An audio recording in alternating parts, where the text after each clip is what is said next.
program will cover Today's program will cover maximizing your Social Security. My name is Opal Elliott, and I'm a very proud volunteer community ambassador for AARP Virginia. I'll be your host today, and I am delighted that you're able to join us. Our program will last approximately 1 hour. So before we jump into our session, we ask that everyone observe the following meeting agreement so everyone can have a good experience. Please use the Q&A box found at the bottom right of the Zoom screen to place your questions. We will not be placing questions in the chat today or comments, so we ask that you do be diligent in using the Q&A box so that we can get to your questions and get to some answers for you. And also, just please assume that everyone's good intentions are here today, so we ask that you use respectful language and have your tone also be respectful. The meeting is being recorded, so those who can't be with us today can still view the program at a later time on our AARP Virginia YouTube channel. So let's begin. If you're not familiar with AARP, and I hope you are, but AARP is the nation's largest nonprofit, nonpartisan organization dedicating to empowering people to choose how they live as they age. AARP works to strengthen communities and advocates for what matters most with a focus on health security, financial resilience, and social connections. So today's program, we're going to focus on Social Security and financial security. AARP Virginia wants to make sure you have the most current updates on Social Security. I know there's a lot in the news about Social Security, so we're here to make sure you have the most current updates. We are pleased to be joined today by Scott Muser, AARP Senior Strategic Campaign Advisor. We'll start with a brief video, and then Scott will share additional insights.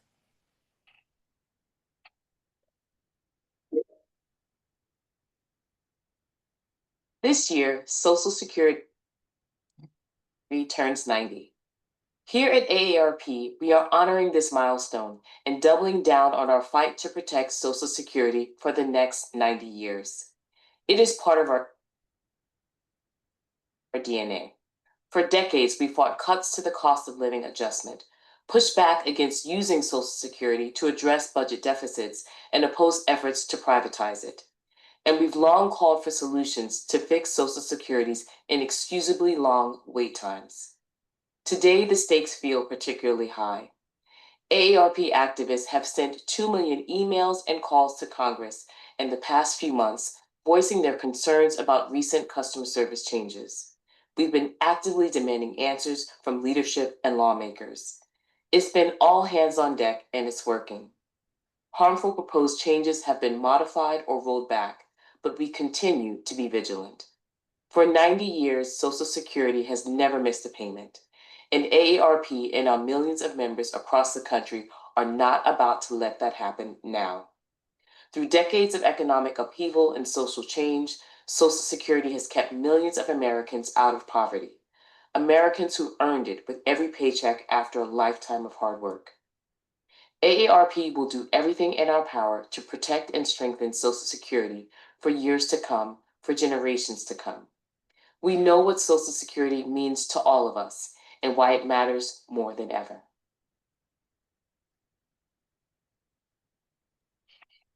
Great. Thanks, Opal. Hope you enjoyed that video from AARP's new CEO talking about a lot of the different work that we've been doing so far this year. And I actually got some updates from that even.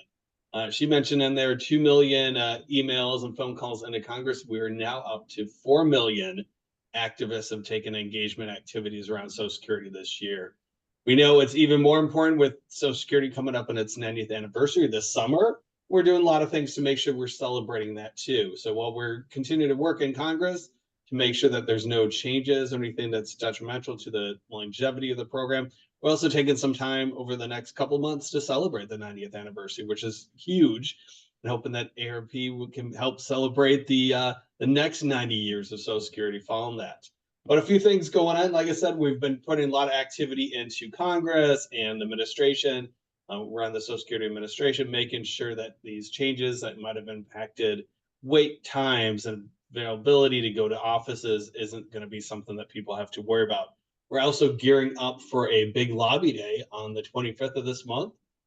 We're going to have our state directors and state presidents from across the country out in DC, meeting with our members of Congress, talking about Social Security, talking about caregiving, talking about Medicaid, talking about SNAP and food benefits, all things that are like being heavily debated right now in Congress. You've probably heard about the reconciliation or the budget bill that's moved over from the House of Representatives to the Senate.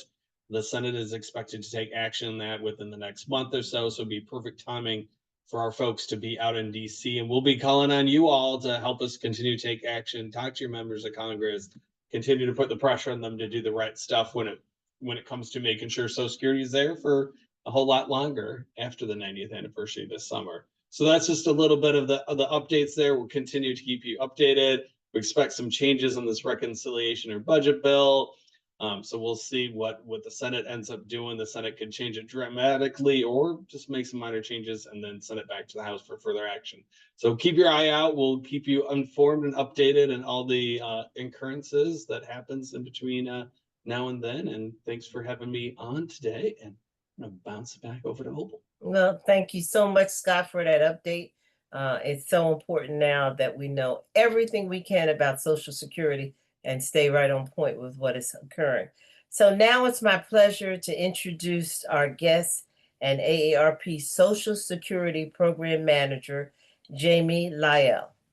Jamie is a dedicated professional with a background in psychology and social services, a graduate of Coppin State University. Jamie holds a master's degree in industrial organizational psychology. He has served as an expert at Social Security Administration and currently works as a program manager at AARP, leading initiatives to strengthen Social Security. He is also very ambitious because he's pursuing another Master's of Arts in Nonprofit Management at Johns Hopkins University, and that's a reflection of his commitment to lifelong learning and community impact. Based in Baltimore, Jamie is passionate about improving lives through services and advocacy. Remember again to place all your questions for Jamie in the Q&A box. Jamie, the Zoom screen is yours. Thank you for that, an introduction. Hey, everyone. Let me get my screen up for everyone. There we go. So just a little bit about myself really quickly. After that great introduction, I love educating on Social Security at AARP. It really gives me the chance to empower our members, and also ensuring fairness and understanding in Social Security. But it's just crucial, and being a part of AARP allows me to have that impact. With that, let's get into our presentation. So with Social Security, it's just like a championship team needs a solid game plan. Your retirement needs a winning strategy. So today I'm looking to draw up the X's and O's of Social Security, mainly because winging it isn't a retirement plan. So let's talk about how ways to maximize those Social Security payments, but we have to start with how early you can claim and those drawbacks. So claiming at age 62, you get to start receiving benefits early, and provides that immediate income. But it does come with some drawbacks. Benefits are reduced by about 30% compared to your full retirement age, which is 66 or 67. And I'll provide a chart shortly showing where you will fall with your full retirement age. And then it does come with a reduction that is permanent for life. As far as the break-even age, I will provide a case study so we can see the difference between claiming at 62 and after your full retirement age. And then the other next option will be waiting until your full retirement age. You receive 100% of your benefits, no reduction or penalty for claiming at your full retirement age. Waiting may pay off in the long run. The drawback, of course, is that you must wait until age 66 or 67. And then you have to consider your health and your finances and other personal factors that may come into play. I like to highlight here that you are supposed to apply for Medicare within 3 months of turning 65. So if you do have private insurance, make sure you still reach out to CMS and let them know that you have that, so you won't receive a penalty when the time comes when you do want to enroll into Medicare.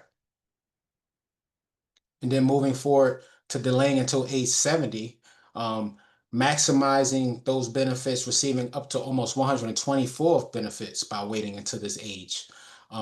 Credits, those benefits increase 8% per year. And if you're wondering, each month your benefits increase, so it can really pay to wait. And it's ideal for those that have longevity expectations. And it does come with some of those drawbacks that you have to wait until age 70. So you might have to use some more of your passive income in the interim. You have fewer years to collect the benefits since you are 70. And again, individual circumstances that come into play is your health, your family, and also your financial situation. Here's that chart. So when is your full retirement age? This is an important date because it will determine when someone will receive their full benefits. Currently, if you're born 1960 or later, your full retirement age is 67. And I want to provide a chart here for my visual learners similar to myself. In this example, we would assume that the individual claimed that their full retirement age being 66, and that full payment amount, as you see in the gray column, is $1,900 per month. If this person had decided to collect at age 62, they would have received somewhere around 1,425. But opting until age 70, you can see about $2,508 if you wait. So it can really pay to wait. And remember, the impact of your claiming aid isn't just for you. It also is for your dependents, that being children, spouse, ex-spouse, and also survivor payments as well. In that case study that I wanted to discuss, the break even. So we will imagine two neighbors, Tia and Andre, who are both eligible for Social Security benefits. Now, Tia decides to start her benefits at age 62, which is the earliest possible. She receives those reduced payments to enjoy immediate income, to travel, to pursue hobbies. However, by the time she reaches age 78, she realizes that her lifetime benefits are significantly less than if she had waited.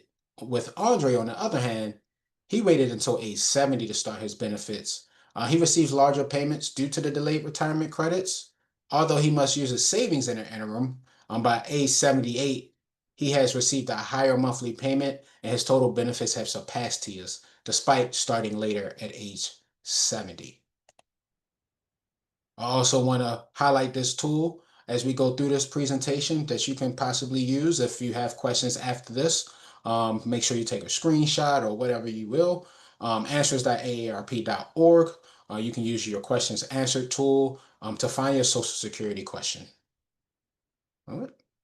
And before I go forward, is there a couple of questions in the chat at all? Will we be moving forward with no questions? Any Yes. questions on aging? Just a Yeah, couple.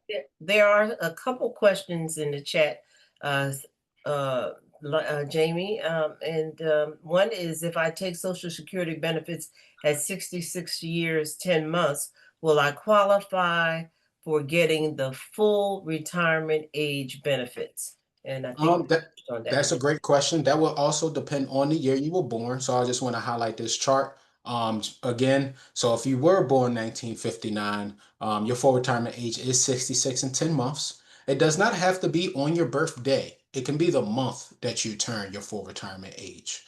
So keep that in mind. And you can also apply for your benefits up to 4 months before you reach that full retirement age month.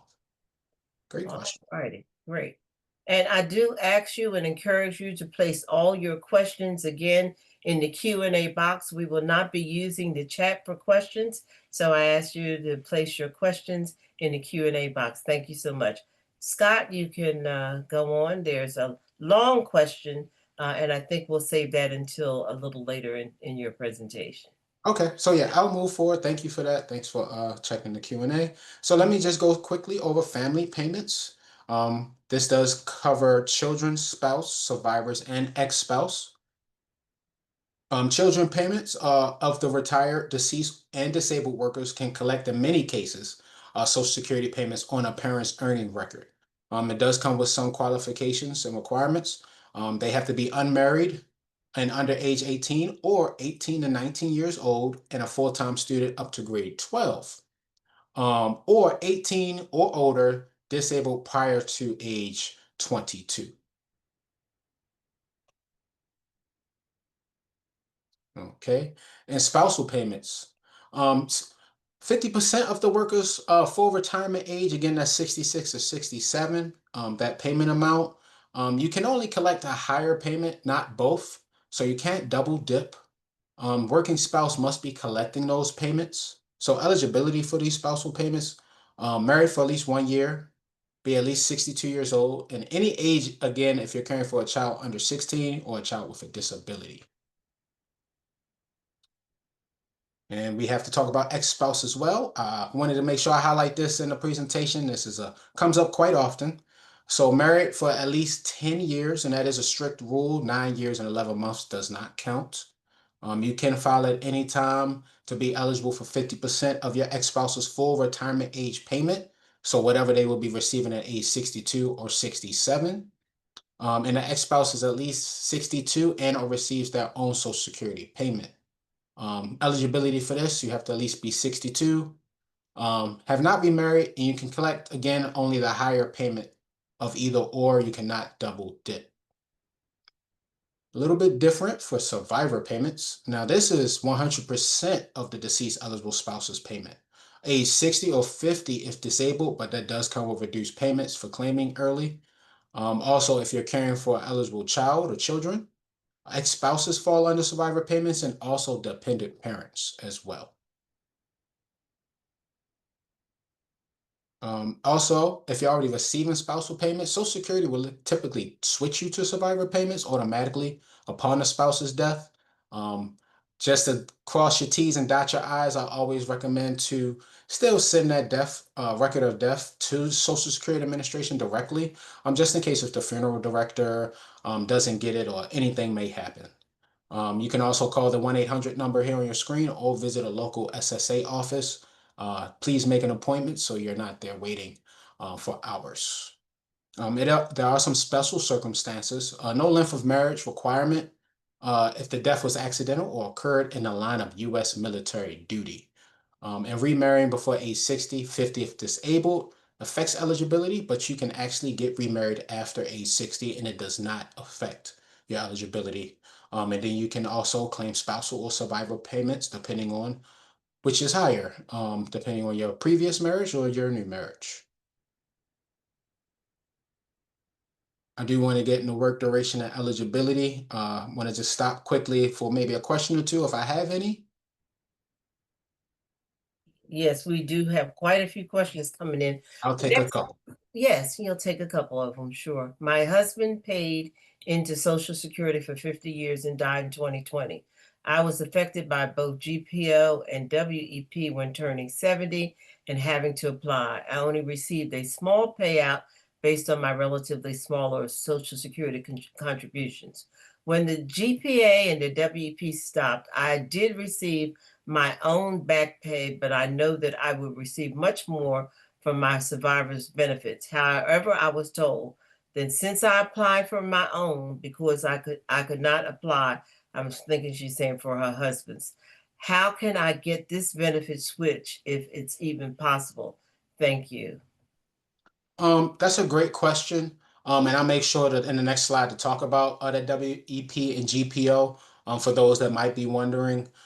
With that in your situation, I would say it's definitely best to reach out to Social Security directly. And that's ultimately because they can see the earnings, they can see all the information from you and your spouse. They have your Social Security numbers and work record, to give you that best scenario. You should be able to apply for everything that you're eligible for. So I would say definitely contact the Social Security office at the 1-800 number or make an appointment if that case is kind of complex. One other question? Okay, next question. How do you pay for Medicare if you delay payment of your Social Security? That's a great question. You will pay that directly to CMS. Okay, all That was a right. quick one. Maybe one more? That was a quick one. That was a quick one, right? Here's another one. I was married 30 years and my husband left. He made a lot more money, but I always supplied health benefits from my job. I know if married 10 years, and I think if divorced too, I can draw from his Social Security. Is that correct? Yes, that is correct. So once you're married for 10 years, and you've been divorced, like you stated, you can draw or put in a claim, if you will, on your ex's or ex-spouse's Social Security work record. And again, I just want to just highlight that they will give you the higher of the two. Social Security will determine that for you. And that will be your new amount moving forward. Thanks for that, Opal. I'm gonna move forward. All righty. Look at the rest of the slides. Thank you. Again, so 2025, give me a moment. The 2025 Social Security Fairness Act repealed two provisions, the windfall elimination provision, the WEP, and the government pension offset, GPO. These provisions previously reduced Social Security payments for individuals who received a pension from jobs not covered by Social Security, and that'd be such as teachers, firefighters, and police officers. This newly impacts approximately 3 million current retirees, their spouses, ex-spouses, and surviving spouses. So if you worked in a public sector job and received a pension, you're likely affected by this change. And it is retroactive to January 1st of 2024. And that means that all eligible recipients will receive back payments for 2024. And that Social Security payments will be adjusted to include the increased payments going forward. They did start sending these payments out sometime in April. So more often than not, most have received their lump sum in their increase in benefits. It's important to update your information. Always assure your mailing address and direct deposit information is up to date with Social Security, but also creating a My SSA account is very important as well. And you can do that at login.gov, and that's login.gov. For a My SSA account where you can go and view statements and other things as well. So understanding Social Security credits, let's get into how you can maximize these payments and get into the technical parts of everything. So you can earn up to 4 credits per year. These credits are based on total wages and self-employment income. So in 2025, 1 credit for every $1,810 in covered earnings. In 2020, and you can earn all of these in 1 quarter or even in 1 month if you make $7,240, which is equivalent to these 4 credits.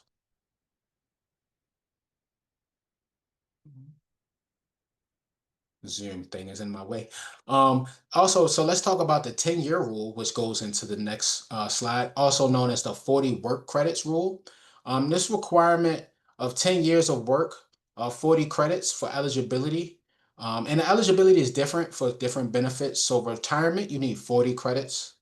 Disability, 6 to 20. And for survivor payments for spouses and children of a deceased person who's earned at least 6 credits. And earning your way to these payments and earning maximum credits. Maximum of 4 credits per year since 1978. And now this ensures that a minimum of 10 years of work regardless of your income. And the impact these has on your payments is that the extra credits do not increase payment amount. It still is just the 4. Average earnings over working years determine your monthly payment. And I will go over the 35 average working years shortly. So collecting while working. So Social Security applies if you're below your full retirement age. So $1 is deducted for every $2 earned above a limit. And in the year you reach your full retirement age, the limit rises. So it's $1 is deducted for every $3 earned above this limit. Just give me a moment here. I want to make sure I get that number for you.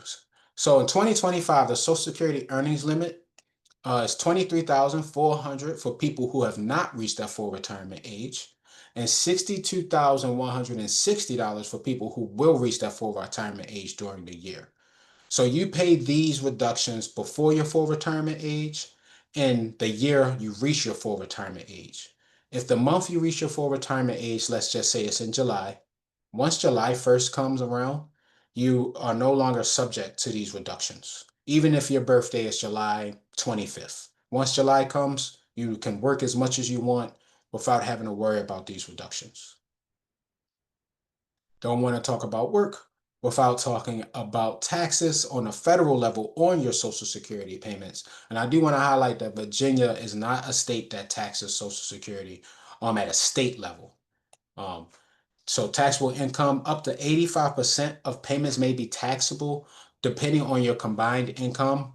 So individual filers earning between 25 to 34,000 and collecting Social Security, up to 50% may be taxed. If you're above 34,000, up to 85% of payments may be taxed, and a little different for joint filers. Here you will see 32 to 44,000, it will be up to 50. And if you're above that 44,000, up to 85% of payments may be taxed. You can request Social Security to withhold extra taxes to avoid owing taxes later. You can get that form from the IRS website at irs.gov, and you can send that, fax it to the Social Security field office closest to you. You can also take it in person as well. Before I go into payment limits, any questions? Any couple of questions for me? Absolutely. We have lots of questions, Jamie. People are really interested in what you're saying. How much does the monthly allotment fluctuate through the years? I thought it was a COLA amount. You're correct. Your monthly amount doesn't fluctuate. It is the amount that you receive. You will see an increase once a COLA is announced, which is the cost of living adjustment, and that's usually announced in October and takes effect at the top of the year. All righty, thank you. Take a couple more. Someone would like for you to explain how this works on filing for SSI when you join and the associated penalties if not done in a timely manner. And that's a great question. For the SSI, that isn't the topic of today's discussion. I'm focused on Social Security retirement today. I would highlight that YQA tool for that SSI question specifically. All righty, thank you so much. And And just let's one see, more. we have one more. What about Social Security disability benefits before 62? I'm clueless on how, I'm thinking they're saying they're clueless on how to handle this. Currently on disability and have been since age 57. So Okay. go And, ahead. and and that's a great question. So as far as that, I don't know if I've covered that in the presentation yet, but I will say that when you're on Social Security disability, Social Security will automatically switch you to retirement benefits at your full retirement age. If you have worked during your disability, by any chance, Social Security will take any average payments, average earnings through that year and put that into your final calculation for retirement benefits. And it is a chance that your benefits may increase or stay the same. But it's nothing that you have to do switching from disability to retirement. Social Security will do that automatically for you at your full retirement age. All righty. Would you like to take another one, Jamie, or would you like? Let's move forward. And then we'll just let all the questions come in. Okay, And then we'll just go down the list. I'm pretty sure it's a lot of them. there are a lot. Okay. So let's go into understanding payment limits. Just like the question that someone just posed. So Social Security payments adjust each year for inflation. That is the COLA. The COLA for 2025 is 2.5%. That works out about $50 monthly and a raise for the average Social Security payment. But additionally, it's important to consider that currently there's a wage cap on taxed earnings. So in 2025, that means a worker only pays FICA taxes that you probably often see on your pay stub on the first $176,100 of their income. If you have more than one job, your employers are required to withhold FICA taxes. So you'll have to request a refund of any taxes paid on the income above this wage cap when you file your taxes. And what is the maximum payment? The maximum Social Security retirement payment varies based on the age at which you retire. It depends on your average income earned over the 35 years, cost of living adjustments, and other factors. So the retirement age versus maximum payment.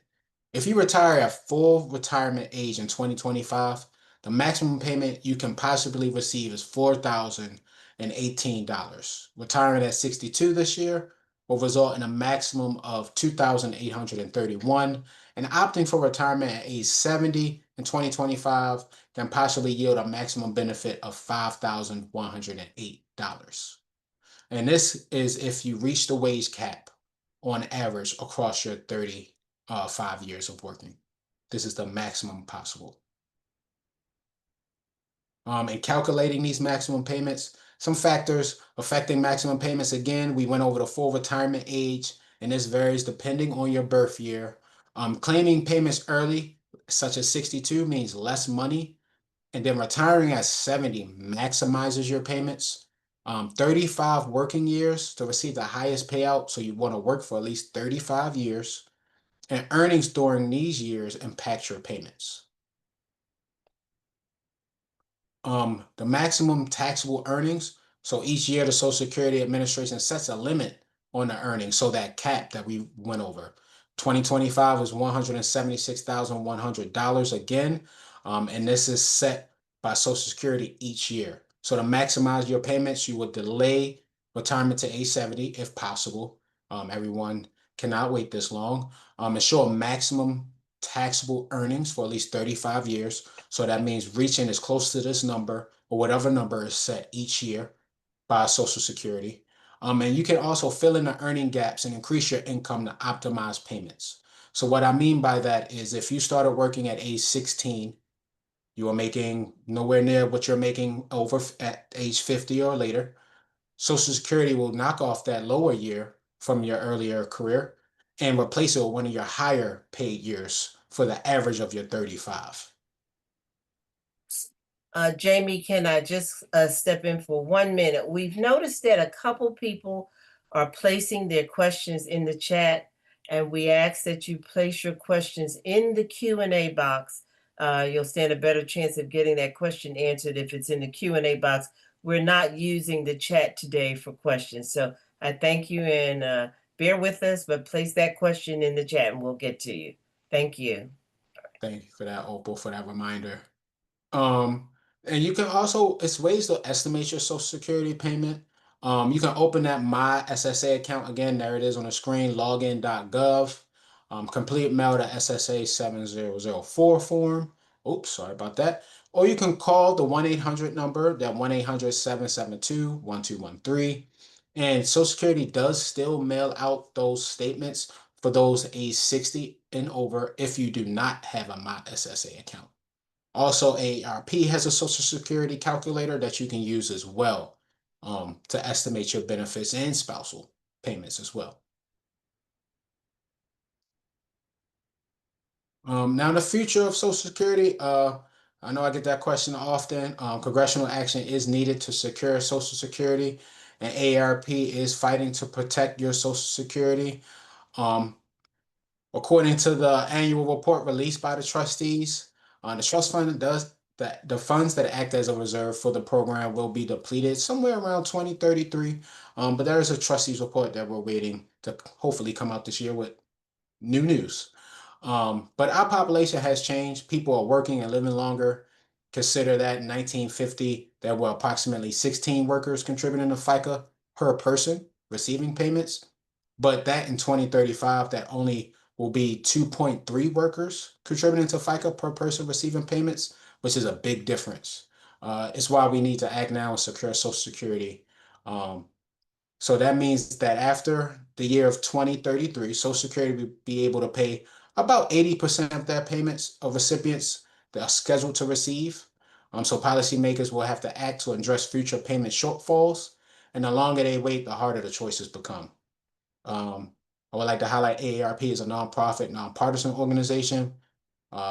We have developed these guiding principles in our fight to protect Social Security in alignment with our mission. AARP believes that mainly any proposal should finance Social Security for the long term.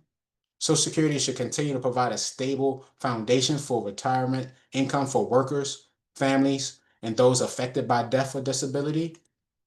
Social Security should continue to protect those most in need, including people who are the most reliant on Social Security and those who cannot postpone retirement.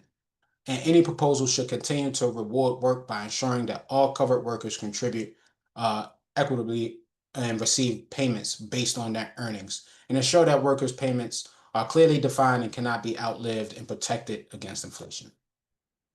It was a lot of words. Let's go to the next slide. And Congress has several options, as you see here on the left. 5 potential solutions to make sure Social Security can pay out 100% of earned payments for everyone who is eligible for generations to come. And you can learn more with these free resources listed at the bottom: the Council for Economic Education and American Academy of Actuaries. So the moment that I'm sure everyone was waiting for, thank you for listening. I am ready to take all questions that's in the Q&A of today's discussion. Righty, Jamie. We are ready and they are ready. All righty. So the next question is, if I want my Social Security payments to start on January 1st, 2026, when would you suggest that I start application process for the payments? Sorry about that. I'm going to stop that. Can you repeat that question for me, Opal, please? Sure.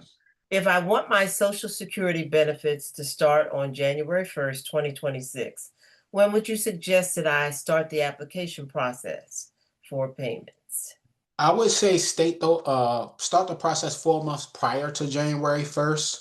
And also when you're doing your claim, indicate that you want them to start in January. And that's the earliest you can claim for retirement across the board, 4 months ahead of when you want your benefits to start, for anyone that's wondering. Righty, thank you. Next question is, if I take Social Security at 63 instead of 62, will that make a difference in my payment? And I think you That, got that's that. a great question. Yes, about an 8% difference by claiming. And even by waiting a year, if you can even wait a month, it can make a big difference. All righty. So the next question is, I want to know if retirement income impacts Social Security benefit. For example, I will have one pension from one job and one pension from another job. Will this impact the amount I receive in Social Security benefits? And if I wait until 65 to claim my Social Security benefits? Great question. So it used to have an effect, but now with the Social Security Fairness Act, your pension does not have an effect on what you receive from Social Security, which is great. And then you claiming at 65 will be a personal decision if that's the amount that you're comfortable with receiving. I just want to highlight again, full retirement age means 100% of your benefits if you're looking to maximize your Social Security. All righty. Thank you, Jamie. And next question, I think you had touched on this earlier. If a spouse claims early, age 62, on their own benefit, will they be penalized later on when they switch to spousal benefits at age 67? In other words, will the spousal benefit be reduced? And that's a good question. I'm happy that you actually asked that. So first, yes, if you claim at 62, you will receive a reduction for claiming early.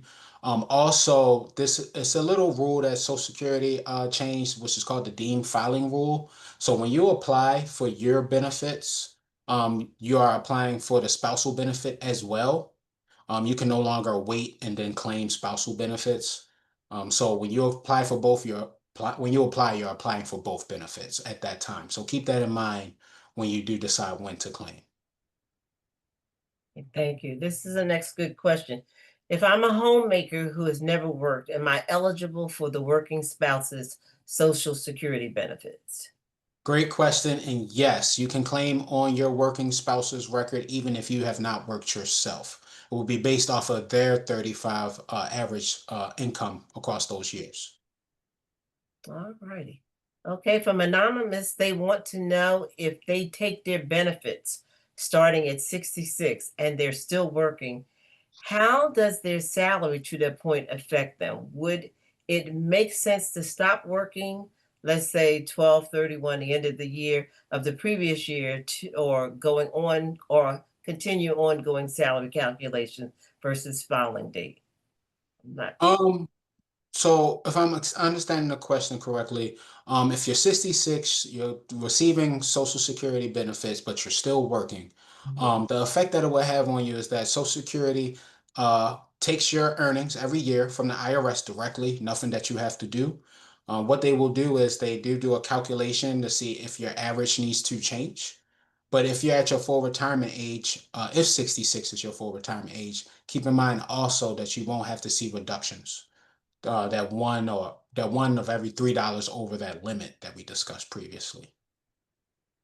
All righty, thank you. I think the next question, I think you have already talked about that, and I think you answered it in depth. The husband is already collecting his Social Security, and the person is saying that they won't be eligible for 2 more years.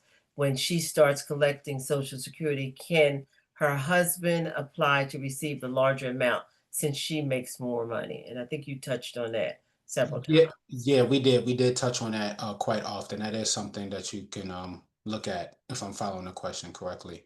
Yes. Okay, so next question. I'm a retired federal employee. I did some work that qualified for Social Security. I get a very small payment. With Social Security, with the Social Security Fairness Act, can I get spousal benefits? My spouse gets a much larger amount. Again, a similar question. Yeah, with the Fairness Act, remember the Fairness Act applies to the GPO, which would be the government pension offset, specifically relating to spousal payments. If you weren't receiving payments due to your spouse having a pension, then you would now be able to.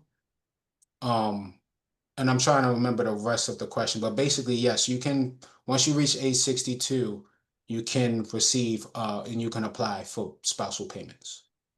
Okay. That the next question is, can you do dual SSDI and SSI at the same time? That's a good question. That is a possibility that you can do that. But I don't want to go too into the weeds of that since the focus today is Social Security, retirement, and disability, and SSI has a little bit more of working gears or pieces, if you will. But that is something that you can do. I would recommend reaching out to Social Security directly to see how that can affect your particular claim. Okay, thank you. And someone wants to know, what is CMS? Great question. I did use an abbreviation and didn't state that. Thank you for asking. So, Center of Medicare Medicaid Services. They are the individuals or the agency that manages your SMI or Medicare Part B and A, C and D as well. Um, but that is who you will want to contact. I would like to also highlight that if you're receiving Social Security, Medicare Part B comes out of your Social Security automatically before it's sent to you to pay that Medicare Part B premium. Okay. And this is somewhat of a political question. Well, not really political, but the next question is that they understand that the Social Security Administration says the Social Security Trust Fund is expected to be depleted by 2035. And I've heard, I myself personally have heard that's true, that's not true. Okay, and benefits will need to be reduced by at least 83% initially and more later. Can you comment on any of that? Uh, Jamie. Um, well, what I will say about that is that Congress has a couple of options to prevent that from happening. The trustees report is supposed to come out sometime soon, hopefully this month or next month, to see where we stand with that 2035, 2033 year. But there are options. Um, that I did highlight earlier, and I can just go through some of those top options. Congress can eliminate or raise the wage cap. They can increase the payroll tax rate, reduce payments for higher income earners, or raise the retirement age. These are some options that can be taken to help with solvency. But that is a decision for Congress. All righty. So our next question is, I'm 67 and at full retirement age. I'm currently still working full time, trying to make it to 70, but not sure that I do have Part A. I do have Part A. I'm getting a little uneasy about all this without getting a penalty. Please explain that a little bit to me. Part A, I'm assuming they mean Medicare must be Medicare. Medicare Part A, right? Because Hospital insurance would be Part A. All I can say is that when you get to 65, you're supposed to let CMS know that you don't want to start Medicare, so you don't receive a penalty. I am a Social Security expert, but not a Medicare expert, so I don't have the ins and outs of Medicare for you today. But with anything and any questions, I would say contact CMS. all righty. Next question. I'm a 100% disabled veteran as part of the VA. How does that affect my SSI, if at all? And I know today you're not focusing on SSI today, but maximizing your Social Security. Would that be something that the person would have to call the VA about? Or Yeah, that or we contact the administration, Social Security themselves, to go into depth about that in their SSI. okay, good. Let's see. Social. Okay, so if you wait until 70 to collect Social Security and continue to work, how will you be taxed? You would still be taxed at the federal level. We went over that. Let me just get that number up so I can answer that directly. Give me one moment. For them taxes. So individual filers, if you're filing as an individual, 25,000 or 34,000, up to 50% of benefits may be taxed. If you're over 34,000, up to 85% may be taxed, and that's for individual filers. If you file jointly, 32 to 44,000, if you make between that, up to 50% of your benefits may be tax payments. And if you're above 44,000, as a joint filer, up to 85% of payments may be taxed. I do want to highlight you can still go on the irs.gov website, have Social Security withhold taxes ahead so you won't have to owe later. So you can voluntarily have taxes withheld, if you will. All righty, thank you. We've got lots of questions. We're at 2:46 now. We'll be ending this about 3 o'clock. So some questions have already been answered in one way or the other. So we're trying to be very deliberate about the ones we select now. We're not ignoring your question, but I think Jamie has covered a lot of the questions that are being asked. So we'll go on to, can you speak to the ability for Social Security recipients to pause their Social Security payments? Is this an option? That's a great question. So Great one question, right. option you have is that when you first start claiming and receiving your Social Security payments, you have 1 year to, in a sense, cancel it or change your mind. But when you do this, Social Security does require you to send back all the money that they sent you, any garnishments that might have came out of your Social Security payments, and they would require you to pay back all the Medicare premiums that has come out of your Social Security payments. You can do this. It's a one-time option, and it has to be done in the first year after receiving payments. All righty. Thank you, Jamie. And we have another question. I think it's a great one. Do the 35 working years have to be consecutive? Great question. They do not have to be consecutive. It is just your 35 working years, even if it's a 10-year, 5-year gap, just your 35 working years and the average of those years. All righty. So another great question. The person is taking early Social Security retirement, but they also have their own LLC company, and they're owning about 23,400 income. Will that income limit them to apply only to will that income limit apply only to profits from that business or to gross revenue, total sales? I'm hoping it is only profits.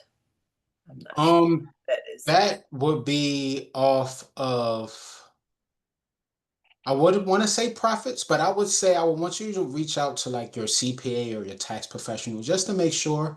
I will say that with the FICA taxes, just in case if anyone has this question as well, when you're working for an employer, you pay 6.2% out of what of FICA taxes, and your employer pays 6.2% for a total of 12.4%. That's the requirement for your Social Security for FICA. If you are self-employed, you are responsible for paying the whole 12.4% because now you're not splitting it between you and your employer. To make sure that you're receiving Social Security when the time comes. Just in case if anyone had that answer or question. All righty.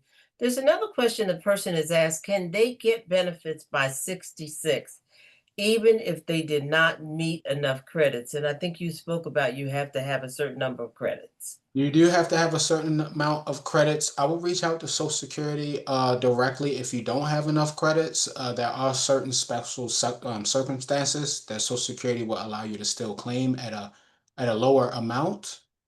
So if you feel that you are close to the 35, or you might have a special circumstance, reach out to SSA directly. Okay, and I think Scott, Jamie, you answered this question uh, previous. The person is asking if they turn 70 this September, but they want to start receiving their benefits in July. Is that going to make a big difference in their check? They're going to be 69 and still, they've got a few more months to turn 70. And they thought it was about 8%. So 8% applies to each year you wait. Even though each month makes a difference, 8% applies to the year. So it will be a difference by claiming a few months early, but it might not be as significant as you might have thought previously. So just a few months, you might see about a few hundred or so, but to see that actual amount, I would recommend using AARP Social Security calculator or going on SSA.gov and seeing your estimate from there. All righty. Someone asked that you mentioned the salary cap is around 23,000 when still working, and any amount over that cap will reduce the SSI payment. If I am over 62, will I have to pay the Social Security tax on the 23,000?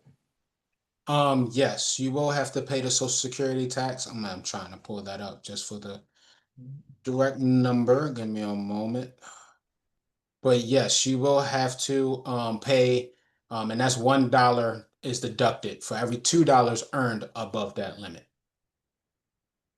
And I want to just highlight that this applies to if you're claiming before reaching your full retirement age.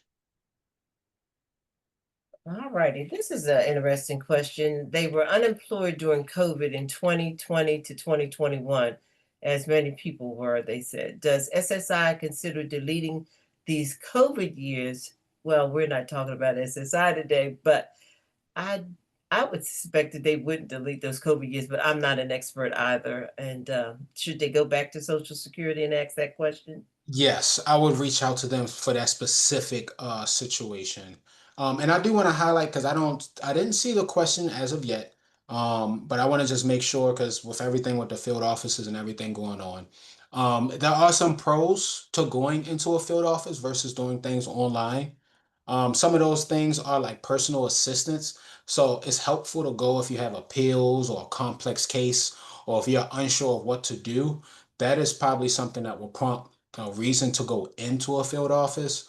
Also, of course, identity verification and also language support. So offices usually have multi or bilingual staff or interpreters, if you will, that can answer and help you with your claim as well.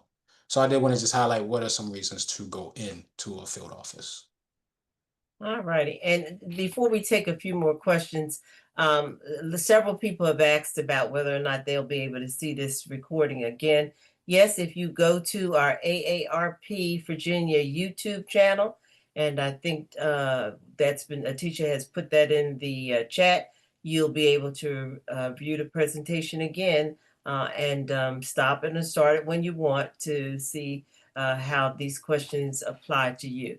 So we have another question regarding spousal benefits. We are married and both of us have stopped working. One is waiting until age 70. One is waiting until full retirement age. When the time comes, can one of us take spousal benefits if the amount is larger than our regular benefit? Will the SSI office help calculate that for us? And this Yeah. again is SSA office. I'm sorry, SSA. All right. Yeah. So that's a sound strategy that you're going forward with. And yes, when you reach out and decide to claim, Social Security will take the higher of the two. So you'll apply for your own, and you will also apply for your spousal benefit. And whichever one is higher is what Social Security will end up giving you as your payment. It's nothing you have to do. Social Security will do this calculation for you once you apply for both. All righty. And we have an anonymous question. They have children under the age of 18, and they want to know how they estimate their Social Security payments. Yes, and that's a good question. Give me a moment. I like that question. Let me just pull up the slide on my end. One moment.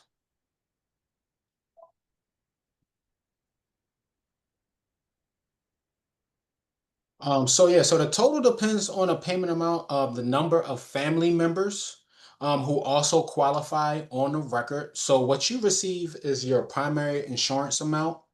That's separate from what your family receives, which they call a family maximum benefit. That total varies, but generally the total amount your family can receive is 150 to 180% of your full retirement age payment. So then if you have one, they will receive somewhere between 150 to 180% of what your full retirement age payment will be. And that was 66 or 67. If you have two children or a spouse or ex-spouse, then it reduces that payment that the family has to share. They have to share that 150 to 180%. So that's kind of like how it's calculated, if you will. All righty. Well, Jamie, it is 2:56, and those are all the questions that we can take today. I know that we did not get to everyone's questions, but I think Jamie did a fantastic job in answering the questions, and his slides answered a lot of questions beforehand. And certainly, you can always go to AARP Social Security website, and that link will be placed also in the chat, and look and see if you can find additional answers. So we do thank you for participating today. We hope you feel encouraged and have a better understanding of how to maximize your Social Security benefits. Come back and join us for Social Security for widows and widowers on Tuesday, July 1st, 2025 at 2 p.m. The registration link has been placed in the chat, and also the AARP Social Security link has also been placed in the chat. And once again, I want to thank Jamie Lyell for taking the time. He is an expert. We can tell he's an expert, and we thank him for taking the time because AARP staffers are busy. So if you're interested in rewatching this program, please check out our AARP Virginia YouTube page. Again, a big thanks to our guest, Jamie, our AARP staff, and especially to you,